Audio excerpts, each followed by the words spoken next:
that time, no, nakatanggap daw po siya ng maleta, ay private individual siya, hindi pa siya politiko.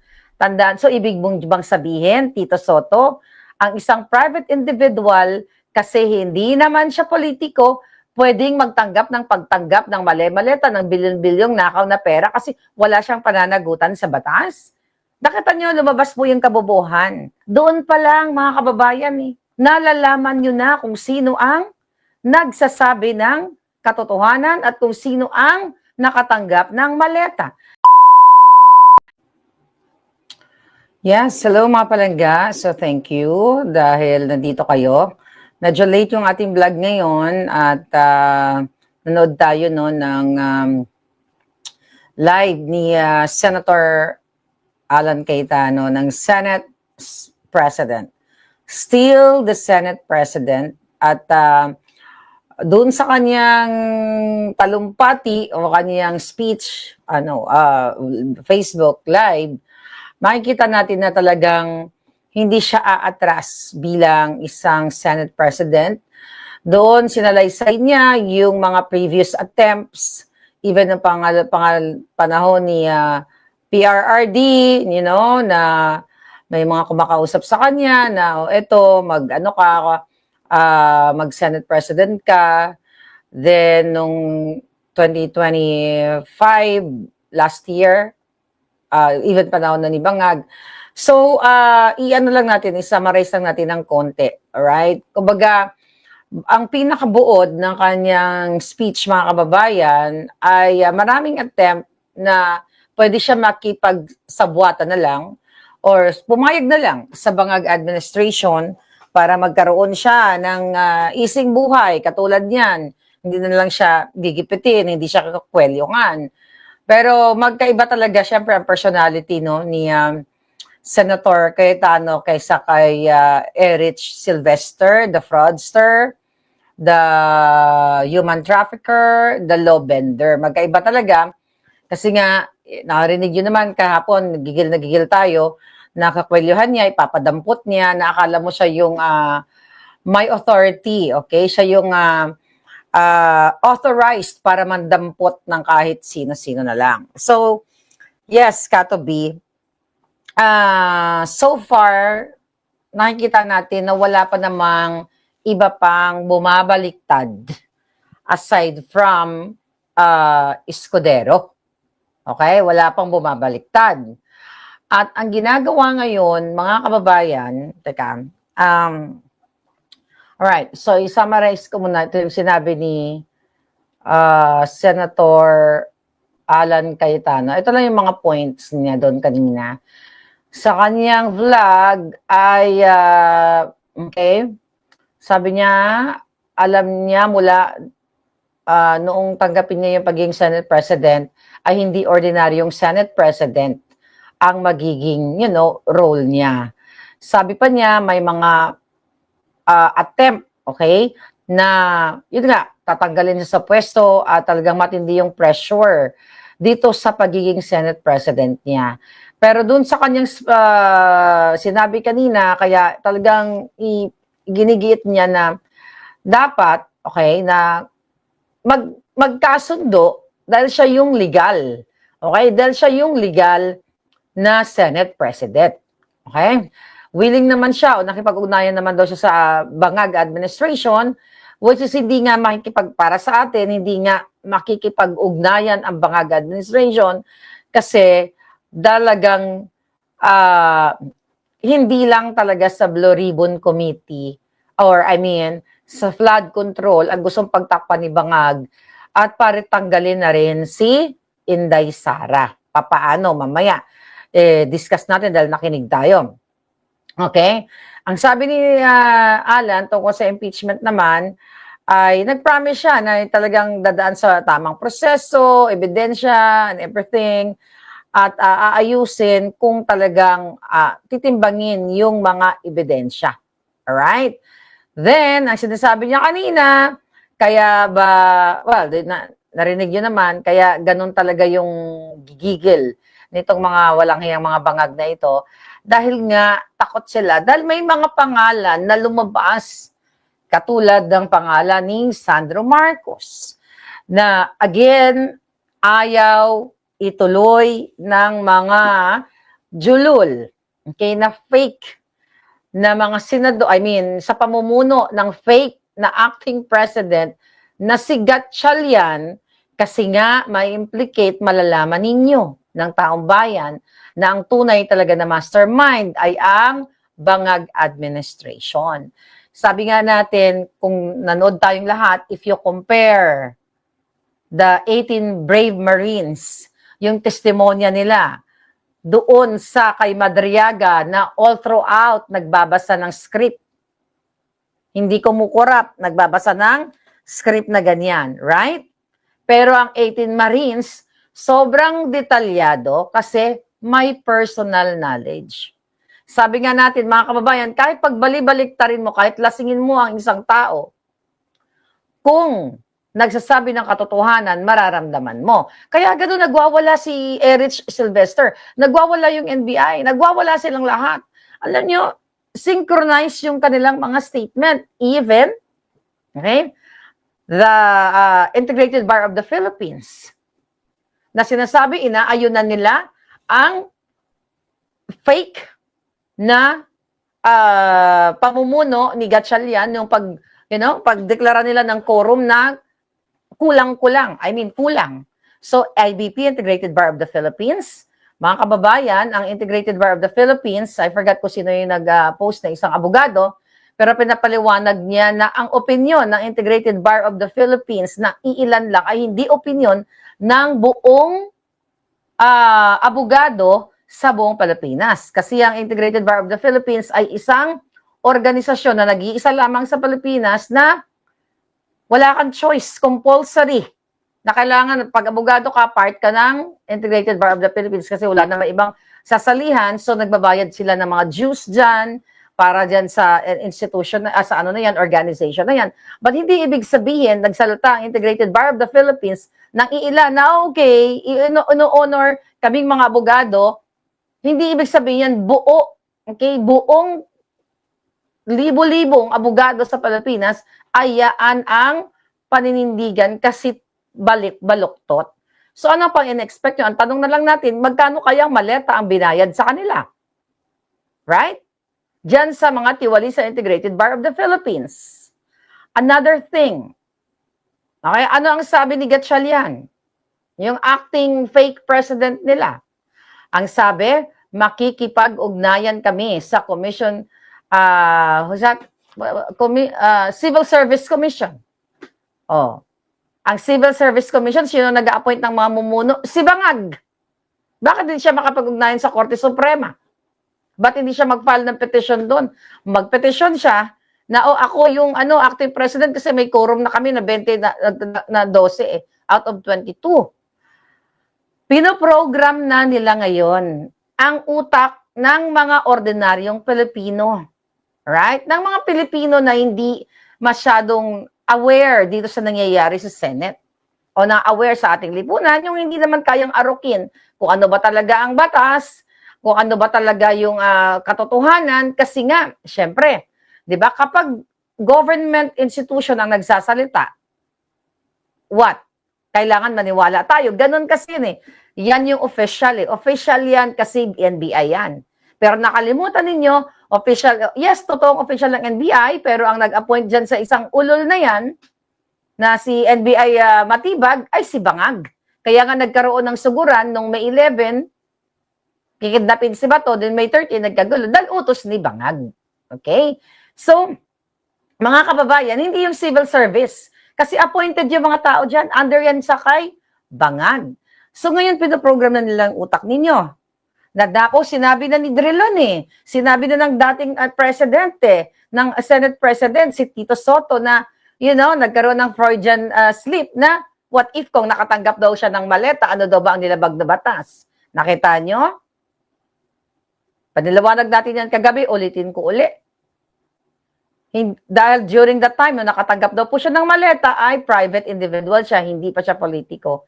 Tandaan, so ibig mong bang sabihin, Tito Soto, ang isang private individual, kasi hindi naman siya politiko, pwedeng magtanggap ng pagtanggap ng mali-maleta ng bilyon-bilyong nakaw na pera kasi wala siyang pananagutan sa batas. Nakita niyo, lumabas po yung kabobohan. So, ibig sabihin, ako, kahit private individual ako, pwede akong, sige, Lisa Tanas, dalhin nyo na lahat ng mga pera niyan. Ako na magtatago niyan kasi private individual ako. Wala naman akong pananagutan sa batas. Doon pa lang, mga kababayan, nalalaman nyo na kung sino ang nagsasabi ng katotohanan at kung sino ang nakatanggap ng maleta.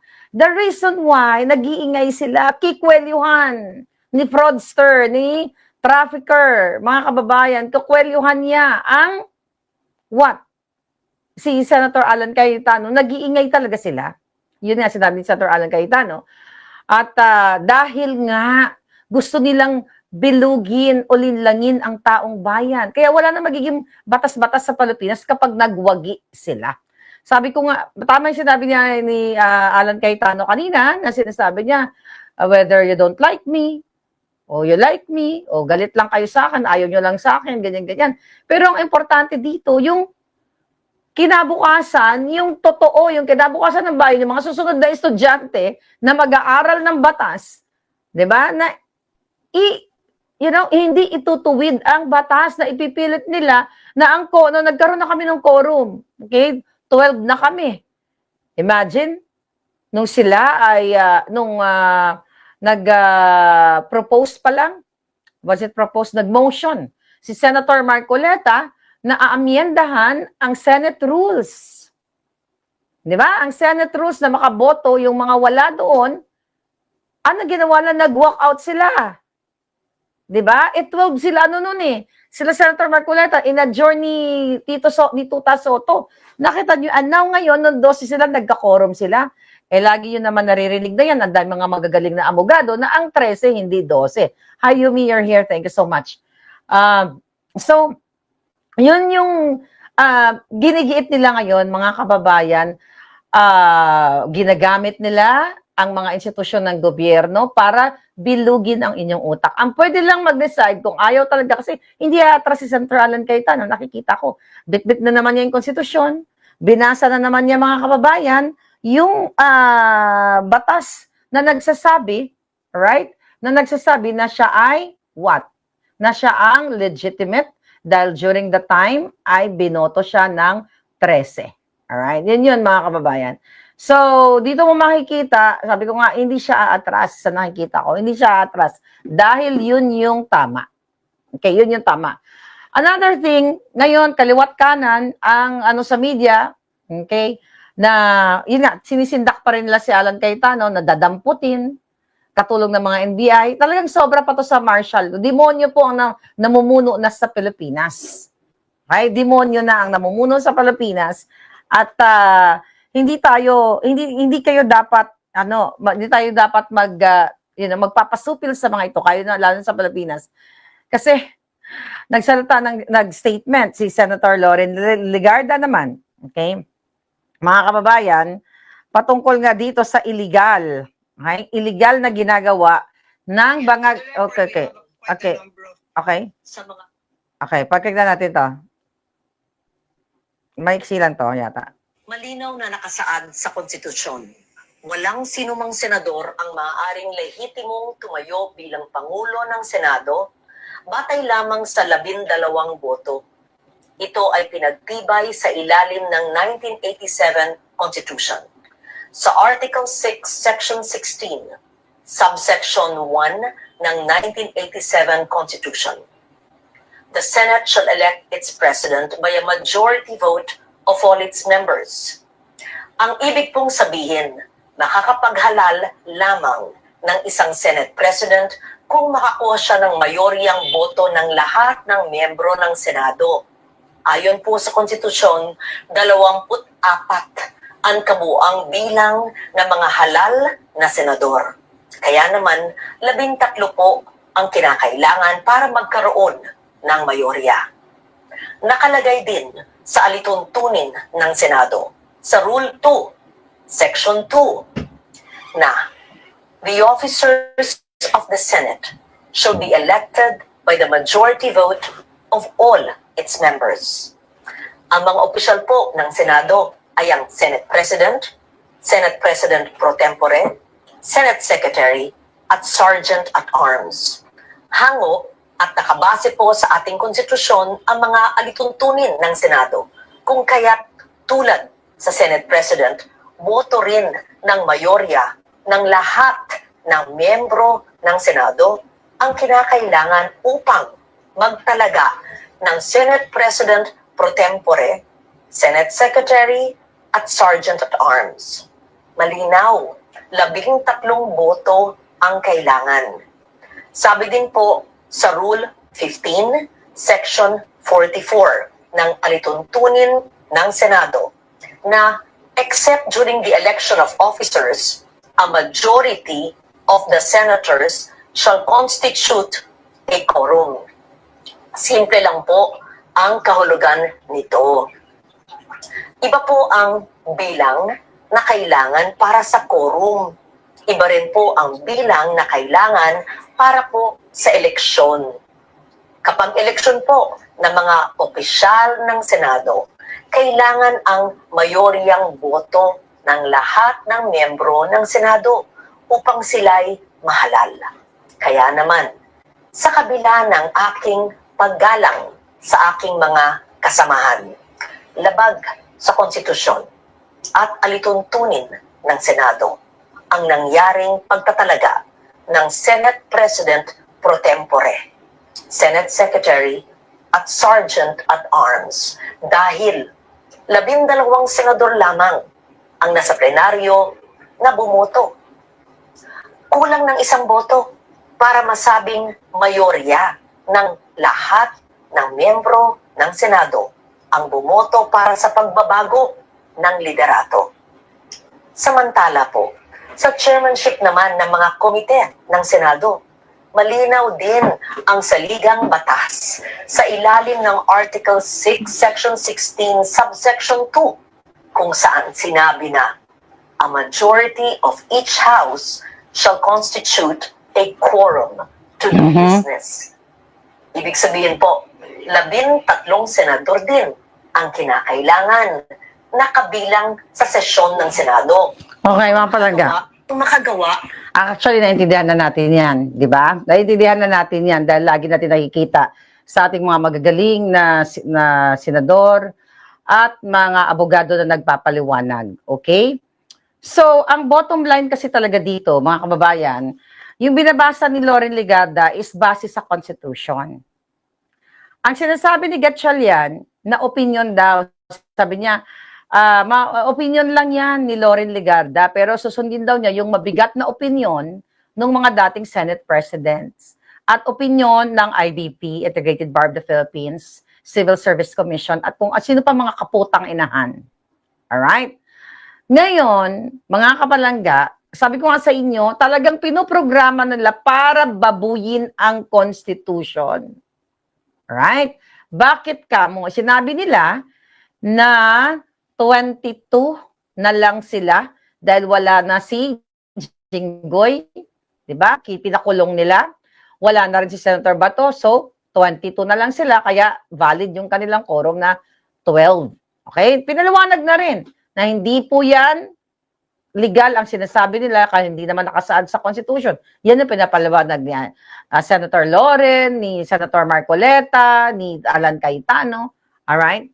Kasi nga, mga palangga, okay? Talagang hindi lang ito. Binanggit din ito ni Senator Alan Cayetano kanina sa kanyang Facebook, na ang purpose talaga nila, i-bend the law nga eh. Low bender nga sila eh. Na, di ba, 22. Okay? Papasok tayo dito. Ang bagsak nito, i-impeach nila si Inday Sara. Maliban pa na yung pagtakpan nila, yung pagnanakaw nila na in-expose ng 18 Brave Marines na kumpleto na mga ebidensya na ayaw nila i-cross-exam. Ayaw nila pakuha yung mga CCTV, yung mga karatig CCTV. For sure, kung kunyari sinasabing sa restaurant, sa ganito, baka mamaya, by now, nabayaran na nila sa tanas yan, sirain nyo ang mga CCTV. But again, hindi nila kayang sirain ang mga ebidensya. Marami na ngayon ang mga CCTV eh. Right? Mga karatig kapitbahay, mga ganon. But anyway, karatig restaurant. But ganon pa man, talagang inaano nila, parang ini-inculcate, sinasaksak, binabarena nila sa mamamayang Pilipino na, uy, nagsalita na ang Civil Service Commission. Nagsalita nitong 4 na dating Senate President. Nagsalita na ang Integrated Bar of the Philippines, samahan ng mga magagaling na abogado. Pero, sabi nga natin, hindi yan nagre-represent sa buong mga abogado. Kaya okay na, kasi, valid yung 22. Then, may bali-balita na pwedeng bumaliktad si Joel Villanueva dahil, kinakasuhan din nila, right? Bumaliktad na nga si Escudero kasi takot makulong. May mga nabasa ako dyan na nag-iiyak daw itong si Puso dahil ayaw dumalaw kay Chis Escudero sa kulungan. Kaya parang, baka the reason why kaya siya bumaliktad, okay? But now, ilan sila? 12. Okay? Di ba kailangan nila, mapunta na tayo sa impeachment, Inday. Kailangan nila ng 2/3 out of 24. Okay? 2/3 out of 24 para ma-impeach nila o ma-convict nila si Inday Sara. Ngayon, ginigihit nila sa mamamayang Pilipino, guard lang tayo ng calculator. Okay? Ginigihit nila sa mamamayang Pilipino na 22 na lang kami kasi nakulong na eh. So, yung 2/3 of, 22 divided by 3, okay? So, kailangan nila ng 14.3, kalahatiin nila yung katawan ng isa, okay? So, let's say, i-ano natin yan? Yeah, 7.3. So, pag inano mo yan, kapag kinumpute mo yan, 714.6. So, 14 at kalahati. So, gawin mo ang 15. Okay, so, 15 na lang kailangan. O sabi mo ng 14 na lang ang kailangan nila para ma-impeach si Inday Sara. Sa ngayon, wala pa silang 14. Di ba? Hindi pa rin nila ma-impeach si Inday Sara. Pero, anong gagawin nila? Pwedeng ipadampot. Okay? Magdagdag tayo. Joel Villanueva. Okay? So, Joel Villanueva, sino pa sa tingin ninyo? Ipadampot. Sino pa yung mga gusto nila? Let's say, for example, si Robin, kasi gusto nilang obstruction of justice. Gusto nilang kasuhan. O baka, ano pa nila yan? Although bailable yan. Baka, kung ano pa pwede nilang i-fabricate not crime para maikulong nila. Robin, o tanggalin nila si Alan, o ano pa. So anyway, binababa. Okay, ang number para ma-justify nila kahit labag sa batas. O let's say, for example, 20 na lang kami. Okay? O sabi mong 18. Mag-ano tayo sa 18. Okay? So, ilan na lang ang kailangan nila? Kung 18 na lang ang senators, dahil iba, pinakulong na nila, mga kababayan. Alright? So, the 2/3 of 18 is 12. Okay? 12. So, sa kanilang batas ng mga bangag, dahil yan ang pinapakalat nila ngayon, 22 na lang. Bababa 20, 16, 17, 18 na lang. Okay? So meaning, tapos ngayon magre-release ng statement ang IBP kasi kung nakatanggap na ng maleta, magre-release ng opinion ang Commission Civil Service, magre-release ng opinion yung dating Senate President na si Drilon na anti-Marcos. Pero ngayon, Marcos na rin. At tahimik dito sa pagbasura ng case ng mga magnanakaw. Mamaya pupunta tayo doon kay Imelda Marcos. Itong nakaraan, yung binasura ng Sandigan Bayan. So ngayon, mga kababayan, 80 na lang sila. So meaning, kung napakulong na yon, 20, kung sino man yon, later on, 12 na. Ma-impeach na nila si Inday Sara, siguradong sigurado, kasi ayaw nilang manalo o magkandidato si Inday Sara sa 2028. Now, nakuha nyo na. Kahit ano bang mga kadyutahan, mga balita na opinion ni ganito, opinion ni ganyan, ang nakalagay po sa Constitution, kahit hindi tayo abogado, dahil sinusundan natin yung kanilang mga statements, sinisearch natin yung mga pinagsasabi nila, biniverify natin kung totoo, 16 dapat ang boboto for impeachment kay Inday Sara. Base sa Constitution. Sabi ko nga, kung ayaw na pala nila sundin ang Constitution, sunugin na yung Constitution, babalik tayo sa barbaric age. So yung mga tao, pati pa si malakas at si maganda na lang. Kung sino ang malakas, sino ang matapang, kunin, agawin ang mga ari-arian ng mga mapang-api, ng mga magnanakaw, di ba? Ganun nung unang panahon. Kung sino ang malakas, kung sino ang makapagbakod ng mga ari-arian, ng mga, mga lupa. Dahil nung unang panahon, di naman ganun kadami ang tao, di ba? Kung sino makapagbakod, kanya na ang ari-arian. So, sunugin na natin yung konstitusyon na yan dahil ayaw nilang sundin. Di ba? Kung sino ang malakas, kukunin na lang yung mga bagay-bagay, di ba? But syempre, just for the head, okay, ng usaping ito, yan ang gusto nilang gawin. Pagtakpan dahil napangalanan si Sandro Marcos, nakita nyo naman na yung bahay na sinasabi na, may nilabas pa yung Tribune, Tribune na sinasabi, may Google Earth pa silang nalalaman, mga kababayan, na hindi daw totoo ang sinasabi ng Marine. Ito. Fact check. Ayan, Tribune. Tribune, nakita niyo yan? Ang sabi ng Tribune, fact check. Google Earth images contradict claim that Marcos property is beside a lake. Putangin ng tong Tribune na to. Ako ang makakapagsabi. Hindi lake, tubig yun, dagat, or ang iba kasi ang lake, di ba? Pero ang sinasabi doon ng ating testigo ay may dagat. Sinabi din ni Amy Marcos yun, mga kababayan. Sabi ko sa inyo kahapon, the other day, sabi ko ayoko na i-play ng buo yung video ko nung 2017, November 26, 2017, nung ako inimbita ni Lisa Tanas at ni Bangag sa bahay nila. Nang okasyon po kasi noon kasal ng anak ni Amy Marcos. Kahit i-google nyo, nandyan yan sa Instagram, Michael and Cara Manglapus yung kasal na yon. So kaya ako napunta doon sa bahay na yon. Dahil nga, Bangag supporter ako dati. Di ba? So ngayon, sabi ko sa inyo, yung Tribune na ito, alam naman natin, magkano, ilang maleta dyan? Tribune. Naalala nyo Tribune? Yung pinost ko yung PDEA leaks, yung, document na kung saan na-arrestuin na si Bangag. Di ba tinawagan kayo?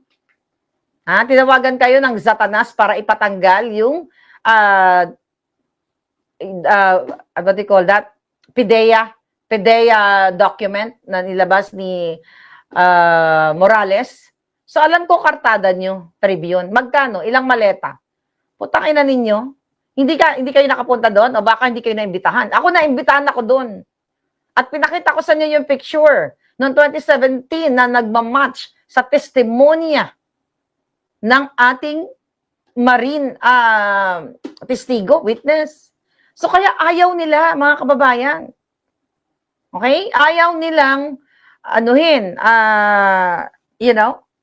ayaw nilang paniwalaan. By the way, can you Google? May nagsabi na i-Google. Okay, here we go. Sige. Nakalagay kasi to. Okay? Papakita ko ulit sa inyo, Okay, search natin yung ating phone. Ayan. Okay. Wait. November 26. I-search ko lang.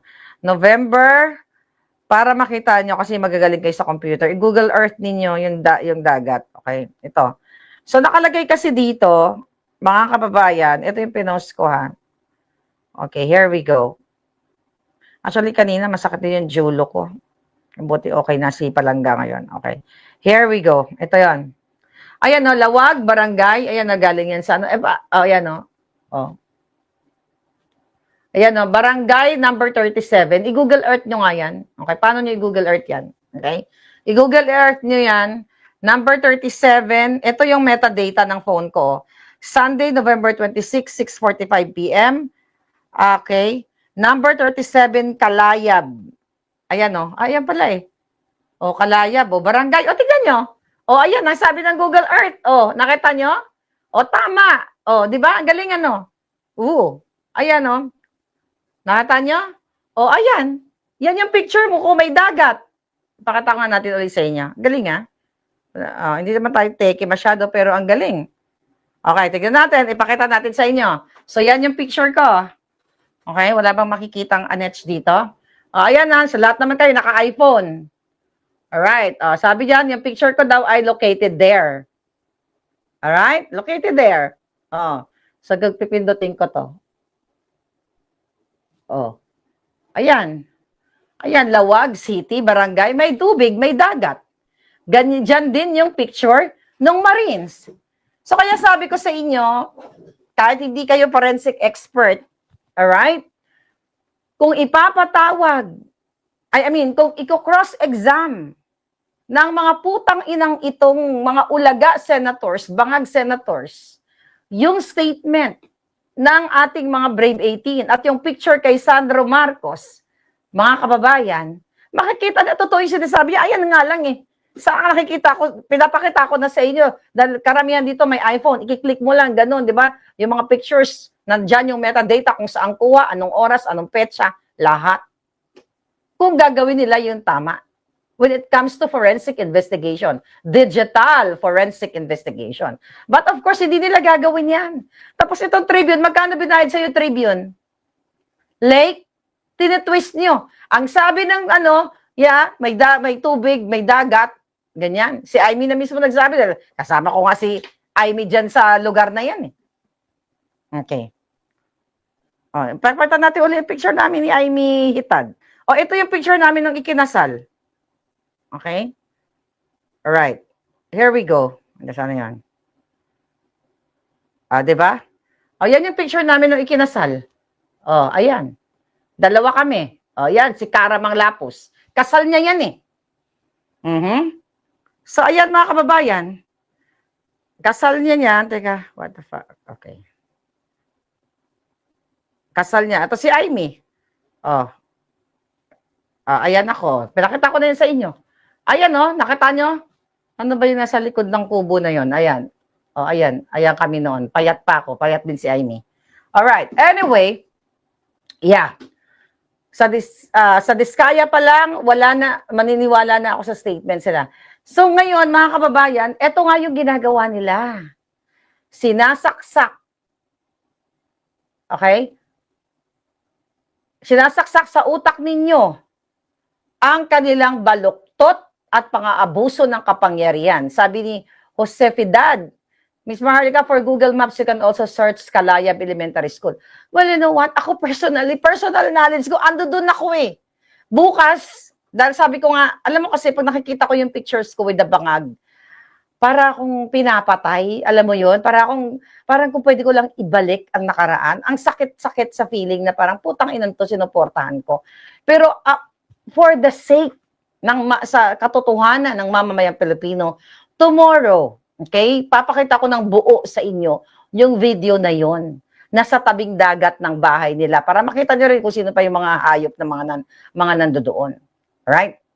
So ngayon, mga kababayan, sabi ko nga, eto yung ginagawa sa inyo. Yan, si Remulla nagsasalta, tungkol kay Alan Cayetano na, maghunos dili ka. Mag-giveaway ka, sumurrender ka na, parang ganun. Bitawan mo na yan, kasi hindi yan maganda, illegal yung ginagawa mo. Si Alan Cayetano pa ngayon ng illegal. Kaya sabi ko, si Alan Cayetano, never ko siya nagustuhan. Noon, dahil ako'y Marcos supporter. Pero ngayon, dahil siya ay para sa katotohanan, para sa konstitusyon, para sa bayan, then I will support him, kahit na ako hindi ko siya nagustuhan noon. Diba? Ako gusto ko si Bangag noon. Napunta nga ako sa bahay eh. Si Alan Cayetano, never ko na-meet yan. Na-meet ko si Bangag. Kung tutusin, pwede na ako mag-kiss ass sa kanila. Pwede na ako tumanggap ng maleta. But I chose to do the right thing. Diba? I chose to do the right thing kasi yung akala kong sinuportahan tong putang ina, mga kababayan, ay what? Nanakawin at nanakawin ang pera ng bayan at sabi ko nga, nakikita nyo nga, magkakasabwat na sila ng Pinklawan, Dilawan, makakaliwang grupo. Ayan sila Virus, sila Drelon, sila De Lima.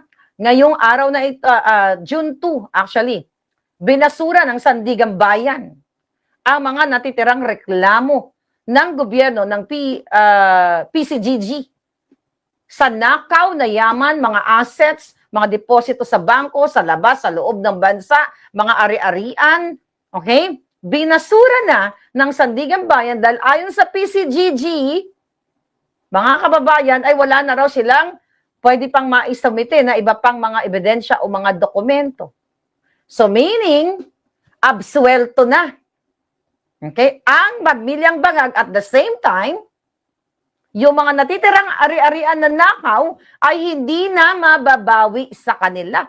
Aside from the mali-malitang ninanakaw nila, uubusin talaga nila ang dugo ninyo mga kababayan. Mali-malitang ninanakaw nila, hindi pa natin mababawi yung mga nakaw nilang yaman. Alam nyo, nung sinuportahan ko si Bangag, sabi nga ni Senator Alan Cayetano,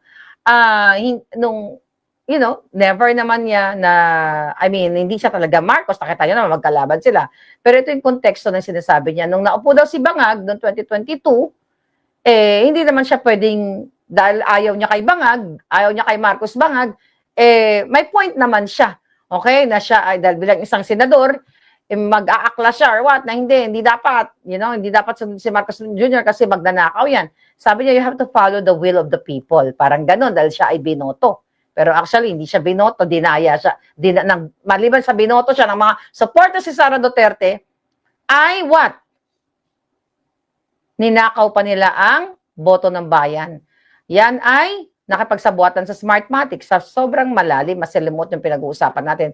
Pero up to this day, pinasuhan ba nila si Glenn Chong, na sinasabi ni Glenn Chong na si Lee Satanas at si Bangag Jr. ay nakipagsabuatan sa Smartmatic, ninakaw, dinaya ang eleksyon noong 2022. Ni isang kaso patungkol dyan, wala para kay Glenn Chong. Samantalang sila ngayon, nagigipit ng mga kaso-kaso. Nung sinabi ko na addict si Bangag, authenticated, na sinasabi nila, nakakasuhan ako, di ba, dito sa Amerika o saan man, walang kaso ni isa against that sa authenticated na Bangag, pulboronic addictus, kasi matatalo sila sa kaso dahil totoong addict si Bangag at totoo yung digital, yung authentication, yung forensic investigation dito sa California. You know that already, pero wala pa rin. Hindi pa rin kumikilos ang mga supot. 'Di ba? Bulag pa rin sila sa katotohanan na ang bayan natin, ang bayan nyo dyan sa Pilipinas, ang konstitusyon ay binababoy ng Bangag administration. Kaya nga, lahat ng institusyon ng Bangag under executive department ay tulong-tulong para paniwalain kayo through their PR firms, through their trolls, na tama ang sinasabi nila. Di ba? Tama ang sinasabi nila na si Gatchalian ay legitimate. Pero wala sa konstitusyon. Pangbababo yan, mga kababayan. Ngayon, nasa mga kamay nyo yan, at nakikita ko naman na hindi mag-give up si Alan Cayetano, and I'm so happy to hear that. Sana kayo wag din mag-give up sa bayan ninyo. Okay? Binasura ang kaso. Kumusta na ang mga nagwewelga-welga noon? Nagwelga ba sila Lisa Masa? Nagwelga ba sila Raul Manuel? Nagwelga ba si De Lima? Nagwelga ba ang mga Aquino? Dahil sila ang gumawa ng PCGG na yan, yung grupo nila, para ipaluwa ang pera sa pamilyang mga Bangag. Bakit wala na sila ngayon? Diba? Alam nyo, masalimot ang buhay ninyo sa Pilipinas. Kung kayo ay maging patriotic at punong-puno sana kayo ng pagmamahal at alamin nyo kung ano nangyari sa bayan nyo, baka wala na yung mga yan. Remember Chris Aquino?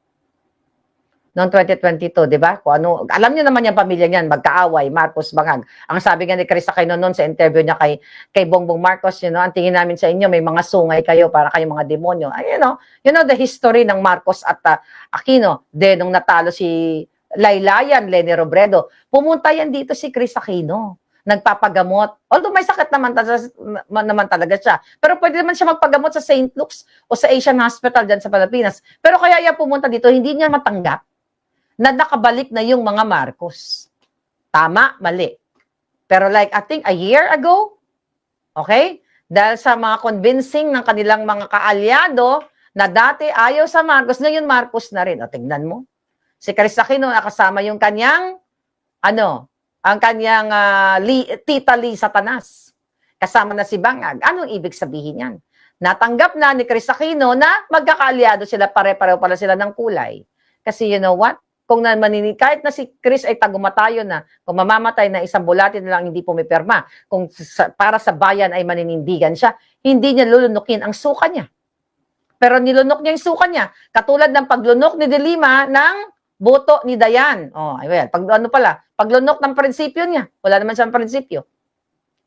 Virus, ni Drilon, name it, lahat ng mga dilawan. Nakikita ninyo, sino ang kawawa dito?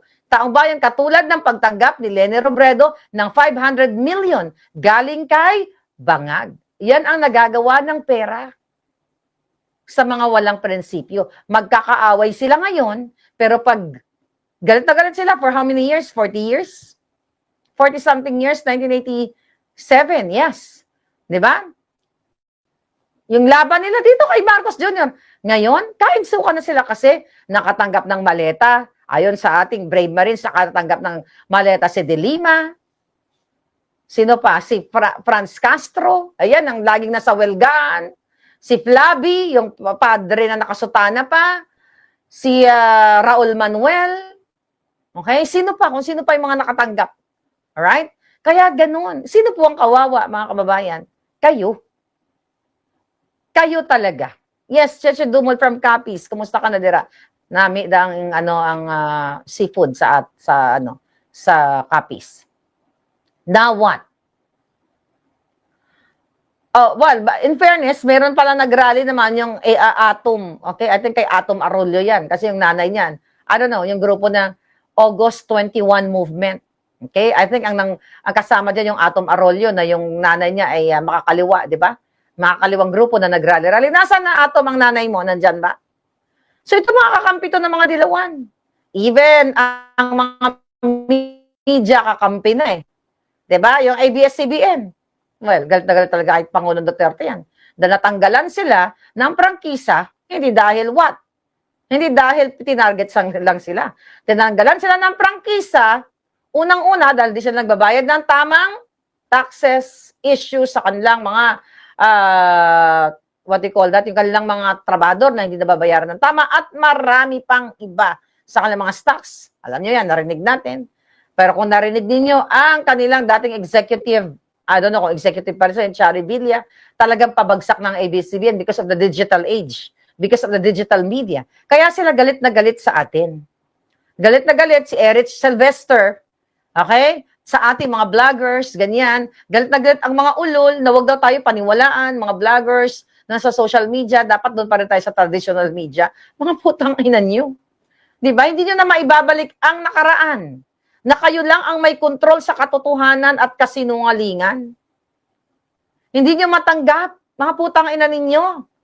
Pero kung ayaw nyo, huwag kayo gumamit nitong digital, magpaka-barbaric pa rin kayo, mga hayop kayo. Right? So yun mga kababayan, walang masyadong welga doon sa pagbasura ng kaso kay Imelda. Ipipilit sa utak ninyo na kailangan maniwala kayo na 22 na lang sila o later on 20, 18, whatever. Or batanggalin na nila para sila-sila na lang. Yung mga senador, para maniwala ang ordinaryong citizen, ang mga obrero, mga nagtitinda sa palengke na hindi naman nagkakaroon ng time ng madami sa pagpakikinig sa mga legal na usapin dito sa Kongreso, sa Senado, na mga nangyayari. Ang nakikita lang kasi nila headline eh. Hindi nila bine-verify kung ang sinilabas ba na balita nitong Tribune totoo. Kung ang nilabas ba nila ng ABS-CBN, kung ang sinabi ba ng Carmina na parang kinakalaykay ang kipay kapag nag-i-interview, na ang pagtanggap, hypothetically, ni Tito Soto, Freudian slip, okay, na sinabi niya, kung nakatanggap ako, anong na-violate ko? At sabi ni Carmina, ano apelyido nun? Okay? Sabi ng Carmina, that's advance payment. For what? For the campaign, chuchuchuchu. Hindi mo masabi, Carmina, ABS-CBN, na ito ay bribery, ito ay money laundering, ito ay whatever, ang tawag dyan? Pagnanakaw sa kaba ng bayan, bendalo ka na rin ba? Low vendor ka na rin ba? The reason why, hindi kayo nagtitiwala sa media, kaya may point. Si Senator Marcoleta, na kayong mga bayarang media, ang tanong, bayaran ka ba? Tapos itong si Cara David daw, sumausaw din. Ito si Cara David, somehow, gusto ko tong babaeng ito pag yung mga, naman niya, yung mga, yung not as personal na gusto ko siya, yung mga content niya, dahil, nakakatuwa, yung mga nasa dagat, nakapunta po na, may kasi ako sa nature, yung mga ganyang extreme, gusto ko yung mga ganyan, kaya nanonood ako ng mga ganyan. Balit ako sumausaw ka rin daw, Cara David, na hindi ka bayaran. Hindi ka pala bayaran eh, bakit ka nasasaktan? Simple lang, girl. Kung hindi ka nasasakta, kung nasasaktan ka, maaring bayaran ka. Na ba? Na sinabi ni Senator Marcoleta, kayong mga mga bayaran, dapat mag-ulat kayo ng tama. Tignan nyo nga. Yeah, adventure, no, Marzel? Gusto ko yung mga adventure. Marami ako mga mga pinapanood na travel, adventure, yung mga extreme, mahilig ako sa mga ganyan. So anyway, gusto ko lang banggitin si Kara. Kara, I'm not gonna say bad o against you. Ang gusto ko lang sabihin sa'yo, tanungin lang kita. Huwag ka masaktan kung hindi ka bayaran. Pero kung bayaran ka, masakit talaga yan. Tagus yan hanggang buto. Hanggang kasukasuhan, tagus yan kung ikaw ay bayaran. Pero kung hindi naman, you keep your, mouth shut. 'Di ba? Kasi hindi ka naman sinabi. Sinabi ba na, Kara David, ikaw ay bayaran? Wala namang ganun eh. Si Kara minamalit ang malasakit center, hindi daw yun totoong malasakit. Aba, may ganun ba siya? Hindi ko pa ako makapag-comment yan kasi hindi ko pa narinig palangga. But kung sinabi niya yan, mukhang may ano siya, Marcos na rin. Marcos na rin, mga kababayan. So yan ang pinipilit nila ngayon sa inyo. Okay? But hurt, sabi ni Martha. Exactly. So now, okay, tingnan na natin kung ano pa yung, ayan. Oh. Sabi ni Attorney Baligod, funny that IBP cited Avellino versus Cuenco. GR number L82821, March 4, 1949, which was decided under the 1935 Constitution but can't cite Section 1, Article 6 of the 1987 Constitution, which is substantially different wording. Tama. Kayo, Integrated Bar of the Philippines, putang ina ninyo. Diba? Ibuwagin nyo na yan, yung inyong samahan, dahil wag na kayo, kung pwede lang, pero kasi compulsory daw yan. I don't know, nasa batas ba yan, mga attorney, na automatic, once na maging lawyer ka, maging part ka ng organisasyon na yan? Tama, that was, yung sinasite nila, 1935 Constitution. So, ibasura na nila, well, sasunugin na nga nila yung 1987 Constitution eh. Diba? Integrated Bar of the Philippines. Kaya nakakalungkot, wag na kayo magpaaral ng anak nyo ng abogasya kung babaliin lang naman nila ang batas. Right? You talk about 1987 Constitution, which is gusto na nga buwagin niya ng bangag. Diba? Papalitan ni bangag yan para makapanatili siya sa pwesto niya forever. Marcos forever. Dahil magkasabwat na ang dilawan, mga NPA, kay bangag, hindi na sila mag-aaklas. Hindi na sila magrarally kasi sa ngalan ng maleta. Okay? Besides, Avellino's petition was dismissed, okay, due to lack of jurisdiction because it raised a political question. Hence, anything written there that's beyond the dismissal due to lack of jurisdiction over political question is not doctrinal and considered as obiter dictum. It was never a landmark, and more so now. Okay? Yun ang sabi hindi ko nababasahin kasi French, hindi ko mabasa. Hindi ko tamang bigkas. But ganun pa man, mga kababayan, pinaliwanag na rin, I think si Senator Marcoleta at iba pang mga abogado, hindi mo pwede ikumpara ang sinasabi nilang Avellino versus Cuenco doon sa 22 na, 22, doon sa 12 na ulaga. Yes, it was dismissed. Okay? Dismissed case. Nakita nyo?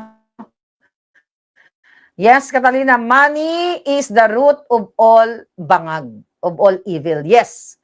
Ito yun. Kaya nga, I don't know, sabi ko nga, mga kababayan, antayin niyo pa ba?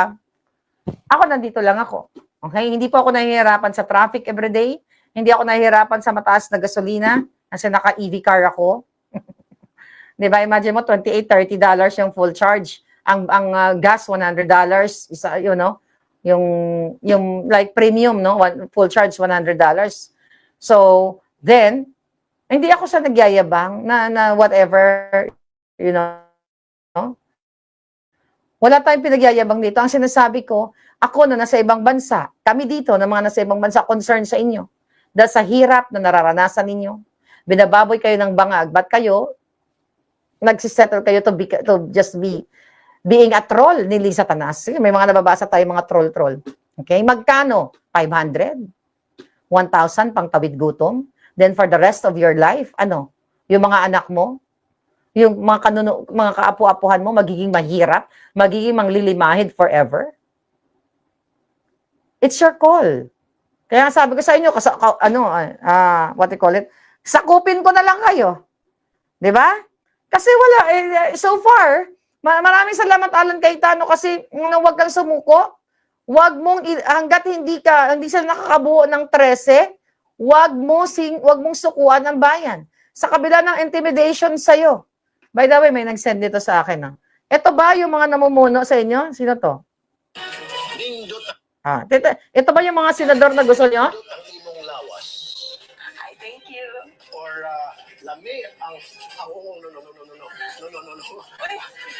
no. Sa PG-13. Ay, imagine mo, ang sabihin, senador, nami, maganda ang iyong katawan. Pinagnanasaan niya. Hi, thank you. Awkward yung babae. That's very offensive sa babae. Guest ka dyan or whatever. Ang sabihin, ganda naman ng katawan, lalaki nagsasabi sa'yo.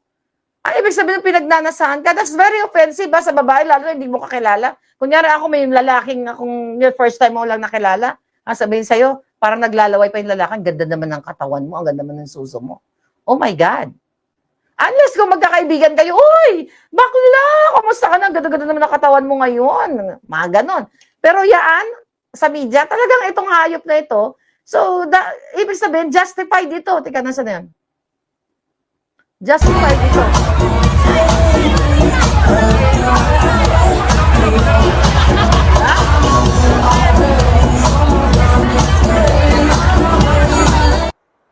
Di ba? So, justified na mahilig talaga siya sa mga babae. Walang problema, mga kababayan. Okay? Kung ano lang. Okay? Walang problema yan kung hindi yan minor de edad. O hindi yan mga ginagamit parang human trafficking. Nire-recruit kung saan. Di ba? Binabayaran yung kanyang mga bilat para idilapan ni Tulfo. Houston yung ganyan. Tapos di mo magkapatid na Tulfo. Di ba? Yung isa, law bender. Pare-pareho lang sila actually, law bender. Nagnakaw ng identity. Babalikan ko yun. Ipapakita ko po sa inyo. 10 documents yung hawak ko nun eh. Okay? Baka ngayon or the next day. Okay? I'll be busy Sunday kasi, Saturday ngayon. Busy ako ngayon.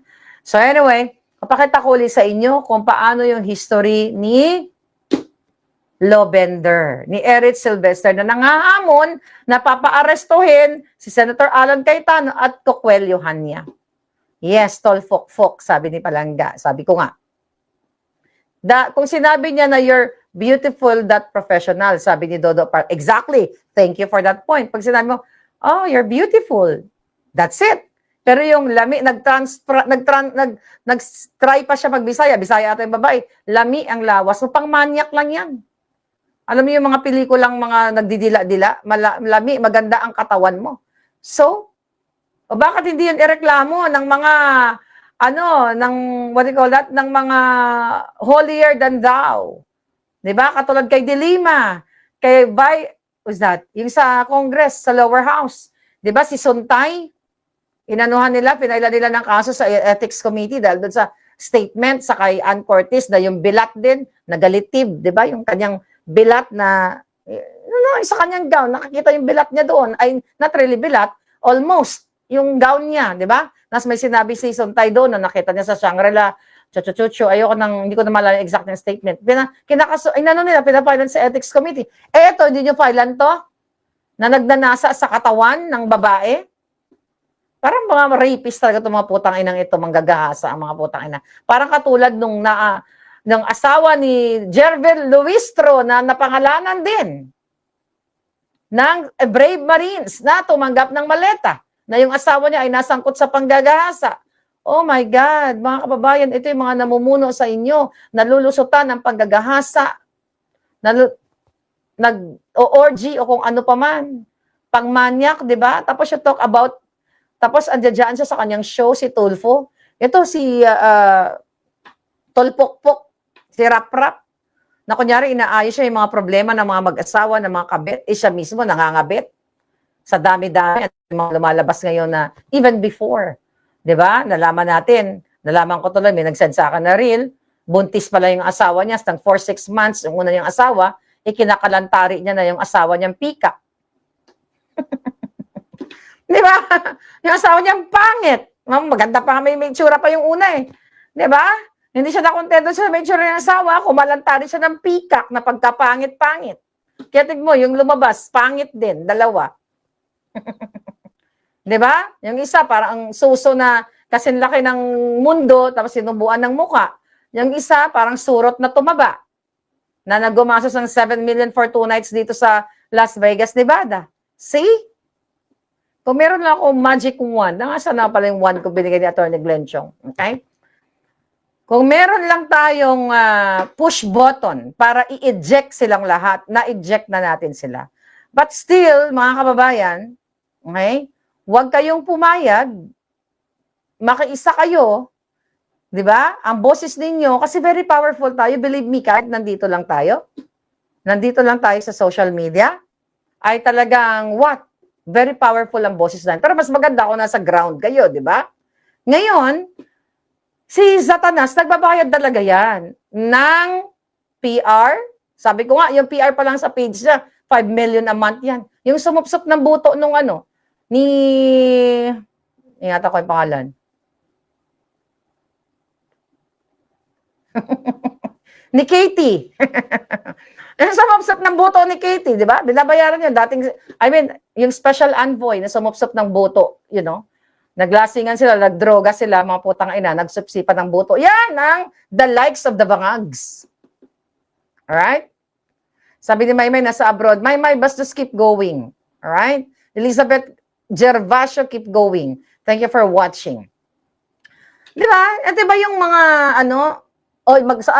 mag-unsubscribe na raw kayo sa mga tulpo. Kasi wala naman kayo matututunan, pwede kaputahan lang eh. Diba? Wala kayong matututunan sa isyong kabit. Okay? Wala kayong matutunan. May share ako sa inyo. Ito lang isulat ko dito para sa mga anak ninyo at para sa atin. Ito yung website. Okay? Na pag busy kayo, kapag kayo ay walang magawa sa buhay, magbasa kayo dyan. Libre yan. May bayad din yung ibang gusto mo ng certificate. Teka, comma. Comma natin, comma. What is that? Oh my God. Ito, pumunta kayo dyan. Dyan coursera.org. Pumunta kayo dyan. Yan lang yung sinasabi, pumunta kayo dyan, mga kababayan. Show. Yan. Pumunta kayo dyan, magbasa-basa kayo, kahit para may matutunan kayo, huwag kayo manood kay Rapi Tulfo. Tungkol sa kanyang mga kaputahan, mga kasinungalingan. Yan. Pumunta kayo dyan. Puntahan nyo yan. Marami kayong matututunan dyan. At ito pa. Ito pa. Harvard.org ba yan? Basta may parang ganun. Basta marami dyan. I forgot kung Harvard. Something with Harvard. Mga kababayan, huwag kayong mag-unfollow na daw kayo, sabi ng mga palangga. Harvard EX yata yun. Harvard EX. Oo, yan. EDX pala, sorry. EDX.org. EDX.org. Alam mo, share nyo yan sa inyo mga anak, kahit tayo, Okay? Yan, yung pinupuntahan kong website pag nag-aaral ako ng political chuchu or something, anything under the sun. Yan mga website na pupuntahan ninyo kasi kahit papaano, hindi makakabet ang natututunan ninyo. I-share nyo yan sa mga anak ninyo, marami kayong matututunan dyan palangga. Okay, ayan na, ulit-ulitin natin. And that, okay. Anyway, screen nyo na lang, screenshot. Anyway, mga kababayan, matagal na ako nag-unsubscribe sa Tulfo, sabi ni Habnini. Kulamin nyo na yung mga yan, mga nayupak. Okay? So anyway, mga kababayan, makikita nyo dyan, online courses and programs. You can get your certificate there if you want, based yan dito sa US. Pero I don't know kung may counterpart din sa, sa Pilipinas. Wala akong alam. Kung meron kayong alam na website, like na matututunan kayo, wag na kayo manood ng Tulfo kasi hindi ba kayo nagsasawa? Yung kanilang mga mga pinag-uusapan, kabit. Oo, nagkangkangan si ganito. Masarap ba? Lami ba? Nautugan ka ba, Rapi Tulfo? O, nagganito ka ba? Puro kaputahan. Tapos, senador, in-exploit lang kayo para kayo mapagkakitaan.